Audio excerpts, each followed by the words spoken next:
Okay. Well, let's go ahead and get started then. As the acting vice chair of the Downtown Design Review Committee, I call this meeting to order. This meeting has been properly noticed and posted in accordance with state statutes. If I could ask the clerk to call the roll, please. Sure. Member Abramo, Present. Vice Chair Heiser, Member Nolan, Present. Member Botman, Present. Chair Truesdale, Member Fagg, Here. Member Bradford. Present. Thank you.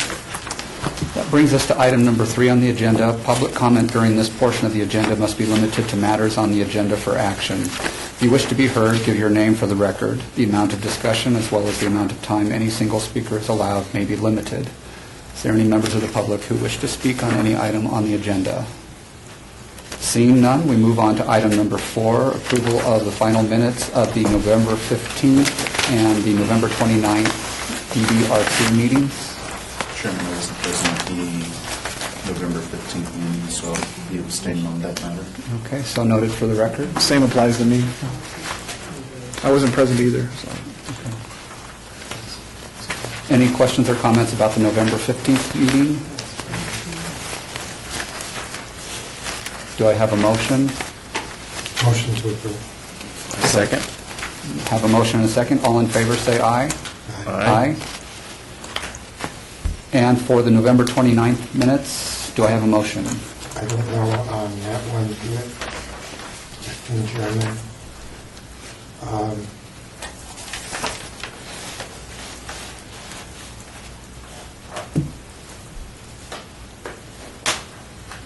Okay there. Yes, we are okay there. Move to approve. We have a motion. Is there a second? Second. We have a second. All in favor, please say aye. Aye. And that also passes. That brings us to item number 5 on the agenda, ARC 44020, applicant owner Retail 110 Inc. et al. For possible action on a request for a signage design review for a portion of an existing mixed-use development at 900 South Las Vegas Boulevard, C2 zone. Staff report, please. Before I proceed with this description of the signs, I'd like to note that the scenic byway requirements apply to the entire property that faces or is adjacent to Las Vegas Boulevard. So that is why we're reviewing signs that aren't on Las Vegas Boulevard. In addition, there are 2 phases with this that are included in the packet that you received. Phase 1, which will be voted on today by the DDRC, and Phase 2, which will come back to you at some point in the future as an amendment to the master sign plan. So Phase 1 includes 14 wall signs, which are signs A through H and J through O, 1 awning sign, which is sign I, and 9 projecting signs. The 14 wall signs essentially match the existing approved sign for residents, which is sign C, that faces Hoover Avenue. The typical wall sign is approximately 52 square feet, contains a cabinet with rounded corners and a brushed aluminum finish, and features lettering with exposed neon and neon banding around the cabinet. Depending on the sign, additional messages will consist of black vinyl lettering and white exposed neon. Sign E, which is on sheet 13 and is the Globe Salon, is atypical. It is approximately 26 square feet in size with a similar brushed aluminum cabinet, but the lettering Globe Salon is blue and does not contain exposed neon, but is instead illuminated by recessed neon tubing, which is enclosed in the cabinet. And 1 awning sign, which is sign I, faces Las Vegas Boulevard. That sign is 52 square feet, and the message is to be determined, correct? You have a message on it. 9 projecting signs will be double-faced, approximately 4 square feet in area, have a trapezoidal shape and brushed aluminum finish, and feature lettering matching each tenant's logo. 1 typical sign of that is the blade sign that is currently at Globe Salon. That one has also been approved, along with the Resnick sign in a previous DDRC meeting. These blade signs will not be illuminated by indirectly, but they would be illuminated with external illumination.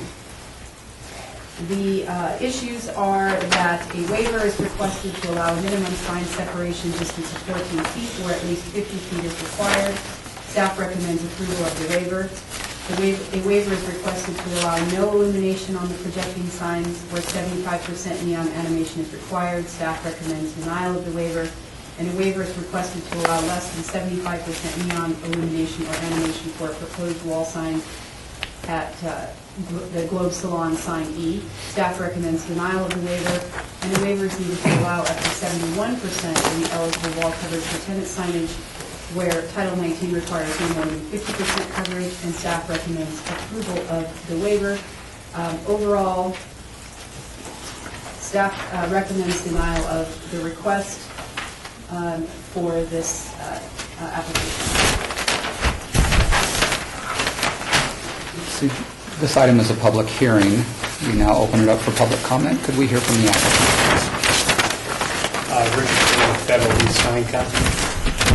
And on going over the Globe Salon sign, which is one of the denials on there, where it's located between both buildings, it's hardly seen by the right-of-way on Las Vegas and 4th Street. We are using neon, but it is recessed into the letters if you look at page 13. You'll see out the sign call out is A. Below you have a channel letter detail. And it shows we are using the neon, and it's staying with the customer's consistent logo. And we are using neon, but it is neon exposed. But the location of the Globe Salon is really not going to be seen from Las Vegas and 4th Street. And we're doing this because this customer did have the letters already, and we're adding them onto this sign so we can use it and bring value to the customer. The customer knows they need a wall sign from the last DDRC meeting, and this is their attempt to get the sign up and get recognition. It'll be illuminated with neon. You'll have a halo around the center circle of the globe. But this is best cost value for the customer, and I think the appearance will be really clean. Staff would like to note that this is actually sign E, just for the record. Sign E. So, I mean,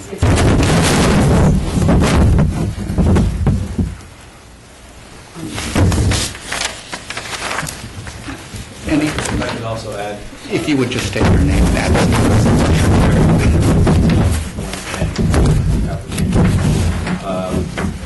I could also add with residents and other tenants moving forward that we would be in 100% compliance as we specific to just residents.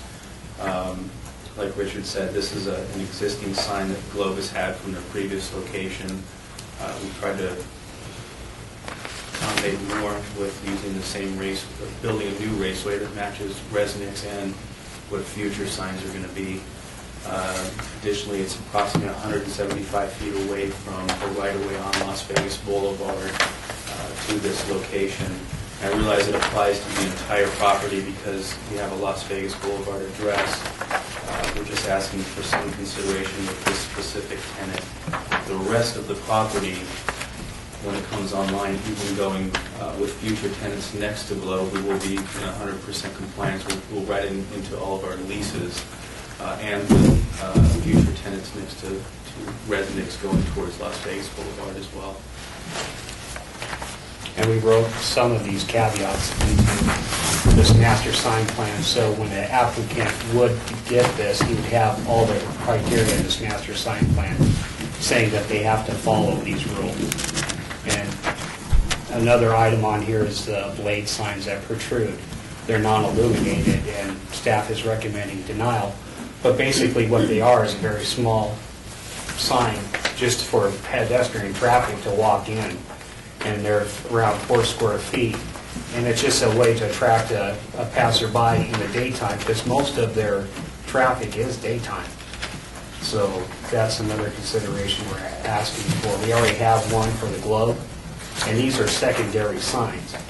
So written in here, if a tenant wanted to have one of the signs, the primary, they would have to get a wall sign first. Obtain a wall sign, and at that time, they go through the DDRC for permitting, and they want a blade sign. That would have to be taken care of first, or as a combined action. Okay. Any other input from the applicant? Okay, if not, I'll go ahead and turn it over to members of the committee for questions.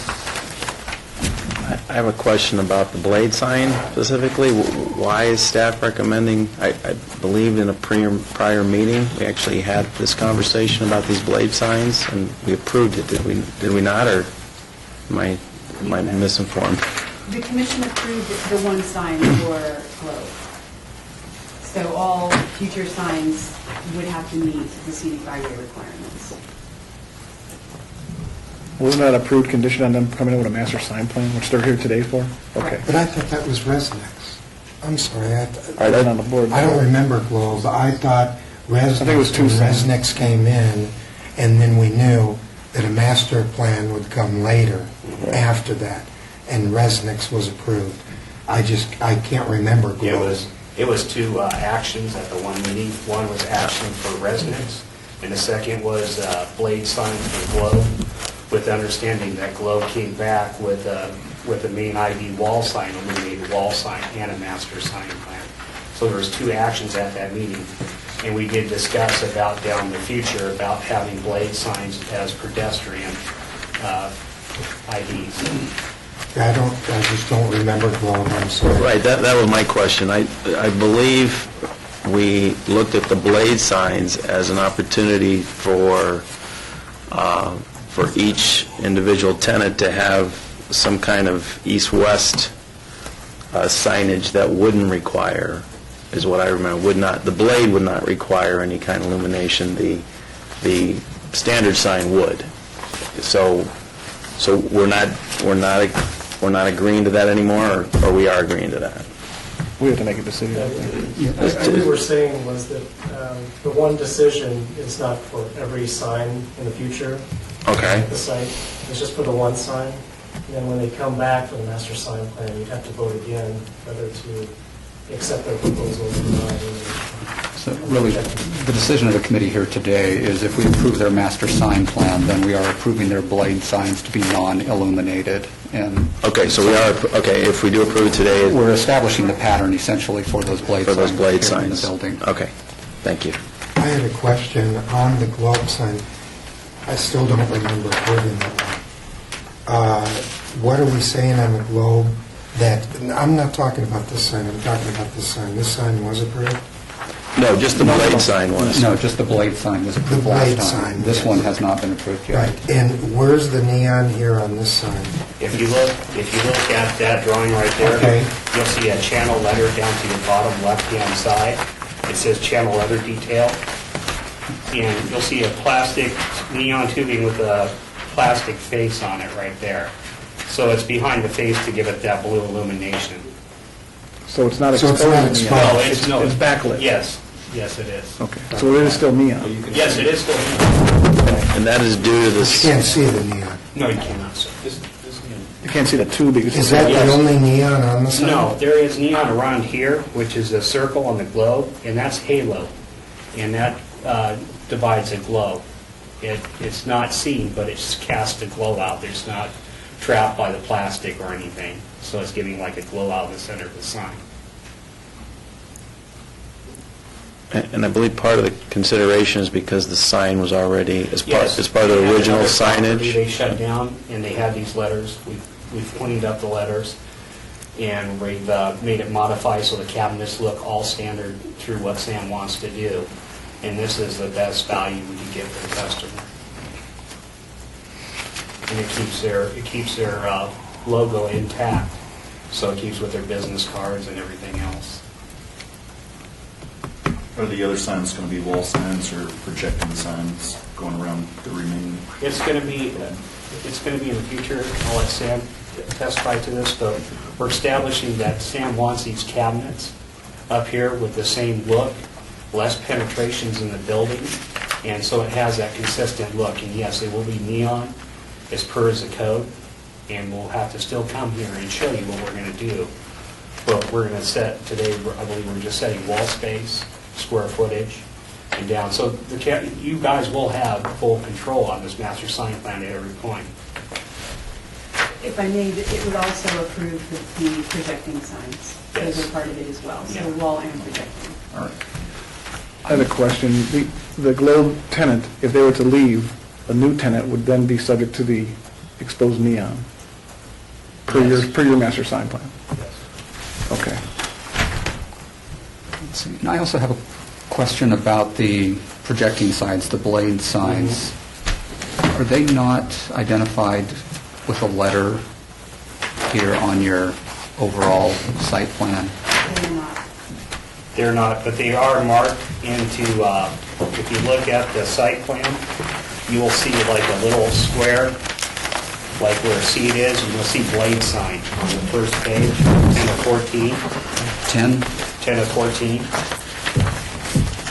If you look at B, I have a generic rectangle called out as blade sign. And those little squares represent positions of blade signs. the red Okay. The little tiny rectangle. Yes, sir. Where you're calling out blade Yeah. sign. So anywhere that little red Yes, sir. rectangle is where the blade signs would be positioned there on the building. Yeah, right by the main door entrance. Okay, because I remember that being one of our concerns when we approved Globe originally, was how would all of those work together in terms of aligning along the facade of the building? And so basically, they're So there's, positioned at more or less in line with the transom over the doors. Yeah, so because some of it's recessed with the protrusions, that way you can see each tenant as you're going down. Okay, so these are secondary signs that direct pedestrian traffic to the front Correct. door of each Yes. location. So each one will be uniform in this 4 square foot Mhm. brushed stainless, and then the Correct. tenant name would change out based So on... we have a consistent look all the way and they're through. using the same type of mounting brackets? Yes, exactly and the same. Same size, okay. And if anything weird came up, that would be going before the DPRC anyways.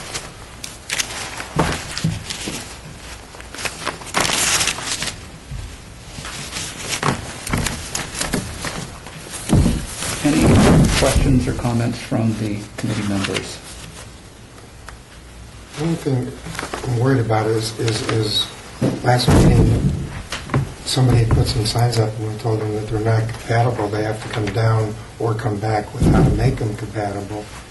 I think the globe sign is okay, but it's not exposed neon, and once one is approved, then does it come back that all the others are the same thing? That would be the only question. I think we've got a commitment from the landowner that basically if that tenant leaves, they have to come back with a new sign that... This is just financially for Globe. This is all they can afford, was an existing sign they had, so they're not going to follow. But then the next guy, the rest of the letters come in and say, well, we have an existing sign and you've already approved one. That's my only concern.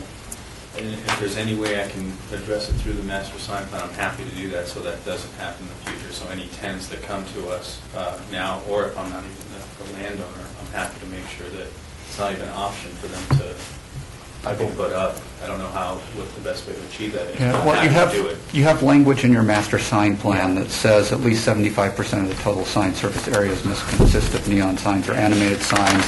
So there is language within the sign plan itself that does guarantee that future signs must comply with the 75% requirement. I think what we might want to do perhaps is maybe place a condition of approval upon there that if the globe sign is changed out for any reason, then it must comply with the master sign plan requirements that they have in place. I think that might give us a little bit more comfort that as that sign changed out, it would then conform with the requirements. And so it's a slightly different situation I see in this case where we do have a master sign plan with that requirement in place. And then a condition of approval might be helpful. Sometime. And on our wording in here, we put it where they have to put this exact wording in their plans when it comes to submittal. So DDRC is going to have to see it, and when you go to the planning department, they're going to have this verbiage on their plans. So there's no sneaking it by or anything else. So it's pretty restrictive. Okay, any other questions or comments? If not, are we ready for a motion? I'll make a motion that we approve the master sign plan, including the blade signage as non-neon, as long as it has a symmetry and as shown on the plan. And also that we accept sign E, the Globe Salon sign, with the backlit neon but if the sign or the tenant were to change in the future, that it would meet the downtown Centennial, or the downtown design review standards of the scenic byway. Second. We have a motion and a second. Clerk, do you have those added conditions? Okay. We have a motion and a second. All in favor, please say aye. Aye. Aye. Any opposed? Seeing none, this item passes. That brings us on to item number 6 on the agenda, citizens' participation. Public comment during this portion of the agenda must be limited to matters within the jurisdiction of the committee. No subject may be acted upon by the committee unless that subject is on the agenda and is scheduled for action. If you wish to be heard, give your name for the record. The amount of discussion on any single subject, as well as the amount of time any single speaker is allowed, may be limited. Is there any public comment? Seeing none, this meeting is adjourned.